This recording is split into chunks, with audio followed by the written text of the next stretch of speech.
Hey, welcome back. Today we're talking about something I think is going to hit really close to home for a lot of you, and that is the overpacked schedule. The calendar that's full from 8 a.m. to 6 p.m., the to-do list that has 27 items on it, the day that looks incredibly productive on paper and leaves you completely wrecked by 3 p.m. with half the list untouched. Here's what I want you to understand by the end of this video. Filling every hour is not a productivity strategy. It's a productivity killer wearing a pretty costume. And once you see why, you'll never look at a packed calendar the same way again. If you don't know me, my name is Shannon Schroeder. I'm the F-Bomb coach. I help ADHD women build sustainable systems for their businesses and their lives. So let's get into it. Before we get into the mechanics of why this doesn't work, I want to acknowledge something. The overpacked schedule feels virtuous. It feels like evidence that you care about your business. It feels like you're being serious and responsible and ambitious. And for neurodivergent people especially, there's often a layer of overcompensation underneath it. A need to prove, maybe to yourself, or maybe to people who doubted you, that you can keep up, that you're not lazy, that you're not the person who drops the ball. So you pack the calendar, you fill the gaps, you give yourself no wiggle room because wiggle room feels like wasted time. I get it. And I want to tell you directly, that instinct, while completely understandable, is actively working against you. Let's walk through what an overpacked day looks like in real life, not just on the calendar. You start the first task. It runs a little over because tasks always run a little bit over. Now task 2 is starting late. You're already slightly behind and your brain knows it, which means a portion of your cognitive bandwidth is now allocated to low-grade anxiety about the schedule instead of the actual work. Task 2 runs over too because you're not quite in the zone yet and there was no warm-up time. By the time you hit the afternoon, you're behind by an hour or more. Your energy is dropping. The calendar that looked so organized this morning now looks like a list of failed things to do.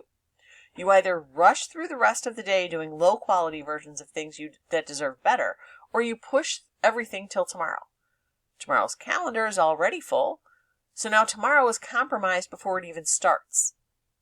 This is the hidden cost. It doesn't show in the calendar. It shows up in your output, in your stress level, and in your follow-through. I want to introduce a concept that I think will change how you look at your schedule: transition debt. Here's what it is. Every time you move from one task to another, your brain has to do a significant amount of work. It has to close up the mental context of what you were just doing, hold any unfinished threads in your working memory, open up the context for the new task, and get back up to speed. That process has a cognitive cost. When you have buffer time between tasks, that cost gets paid and you arrive at the next task relatively fresh. When you have no buffer time, when one task ends and the next one starts immediately, that cost doesn't disappear. It gets carried forward. It becomes debt. And just like financial debt, transition debt accumulates. By your 4th or 5th task of the day with no buffer between any of them, you're carrying the cognitive weight of every unpaid transition from the entire day. Your brain isn't slow or broken at that point. It's in debt. And a brain in transition debt cannot produce the same quality of work as a brain that's been allowed to reset. Transition debt affects every brain, but neurodivergent brains pay a higher price for it, and here's why. Task switching is neurologically more expensive for ADHD brains. The working memory system that manages context switching is the same system that is already less consistent in ADHD brains. So every transition costs more to begin with. Add to that the fact that cognitive load and emotional regulation are deeply connected. When your working memory is taxed, your emotional regulation capacity drops too, which means an overpacked day with high transition debt doesn't just make you less productive, it makes you irritable, more reactive, more likely to snap at a client or send an email you regret, or make a decision from a dysregulated state. The overpacked schedule isn't just costing you output, it's costing your nervous system. And for an entrepreneur whose judgment and relationships are literally part of the product, that can be a very expensive cost. Here's the paradox that sits at the heart of the whole thing. More scheduled hours does not mean more actual output. It means more time spent in various states of partial attention, accumulated transition debt, low-grade anxiety, and diminishing cognitive returns. Research on knowledge work and running a business is absolutely knowledge work, consistently shows that the quality of your attention matters far more than the quantity of your time. 4 hours of genuine, focused effort on the right things will outperform 8 hours of fragmented, rushed, overpacked effort almost every time. The overpacked schedule creates the feeling of productivity. The packed calendar, the long hours, the constant busyness, these feel like evidence of hard work. But if you look at what actually gets done well, what actually moves the needle, what output you're actually proud of, it is almost never coming from your most frantic days. It's coming from the days when you had space to actually think. Let's talk about white space, because I think you have a perception problem. Well, white space does. When most people look at a calendar and see empty blocks, they see inefficiency. They see time that could be used for something. They see potential productivity going to waste. I want you to completely reframe that. White space is not empty time. White space is recovery infrastructure. It's the thing that makes the rest of your schedule actually work. Your brain isn't a machine that produces consistent output regardless of conditions.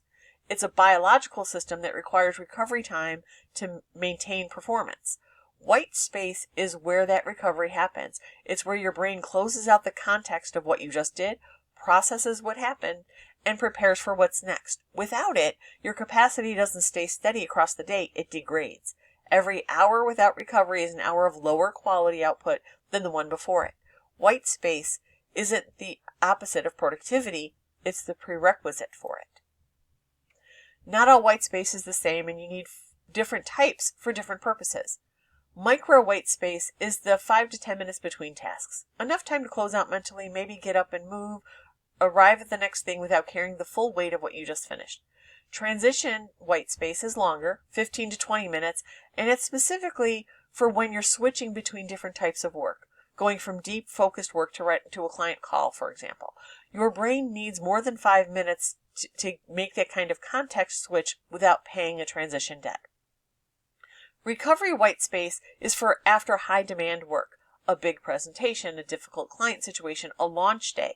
That kind of work can require 30 to 60 minutes of genuine recovery before your brain is ready to perform again. And then there's strategic white space, a half a day per week that has nothing scheduled in it. Not a lighter day, not a catch-up time, not admin, genuine open space. That's where creative thinking happens, where problems get solved, where your brain does the background processing that makes everything else better. Let's do a quick audit. Here are the signs that your schedule is costing you more than it's giving you. You're constantly running late to things on your own calendar, not because of external interruptions, but because the previous thing ran over. The quality of your work is inconsistent and often lower than you know you're capable of when you have real focus. You end the day exhausted, but with this strange feeling that you didn't actually do anything meaningful, just ran from thing to thing all day. You keep rescheduling the same tasks week after week because they never quite make it to the top of the day that's already too full. And your decision making gets noticeably worse as the day progresses. You're making it faster, sloppier, more reactive decisions by afternoon than you were making in the morning. If any of these things ring a bell, all of them are symptoms of schedule overload and transition debt, not evidence that you're not trying hard enough. So how do you actually build white space into a schedule without feeling like you're failing at productivity? The key is to schedule it deliberately and to schedule it first before you fill in the tasks. If you fill in the tasks first and then try to find room for white space, it will never fit. White space has to be a design decision, not an afterthought. Start by putting a buffer between every single task, even 5 to 10 minutes. Then look at your day and identify where high demand work is and add a longer recovery block after it. Then find a half day in your week and actually block it in your calendar and defend it. When something comes up and tries to fill that half day, treat it the way you would treat a client appointment. You don't just give it away because it looks empty. It's not empty. It's doing essential work for your brain. This will feel uncomfortable at first. That discomfort is the productivity culture programming talking. That's telling you you're not doing enough. Give it 2 weeks and then look at the quality and consistency of your output and compare it to before. I want to end this with what I think of as a permission slip, because I know some of you are going to leave this video and still feel guilty about adding white space to your calendar. So let me be direct. A less packed schedule does not mean less serious business. It means a business designed for a real human brain instead of a fantasy productivity robot. The rest and recovery time you build into your schedule are not rewards for working hard. They're operating costs, necessary inputs that make the output possible. Your best work, the work that actually moves your business forward, the content people share and the client results people rave about, and the decisions that turn out to be right. That work does not come from your most overpacked, frantic days. It comes from the days when you had enough space to actually think. Designing your schedule for sustainability isn't laziness. It's one of the smartest business decisions you can make. So your one thing this week is simple, really simple. Add a buffer between every task in your calendar. It can be as short as 5 minutes. Just stop letting tasks butt directly up against each other with zero breathing room. Do that for 5 days and notice what changes. Does the cascade happen less? Does your afternoon feel different from how it usually feels? Do you arrive at things feeling slightly less behind before you even start? Small data, your own life, 5 days. That's the experiment. If this was helpful for you, please like, subscribe, pass it on to someone else that would find it useful, and I will see you in the next one.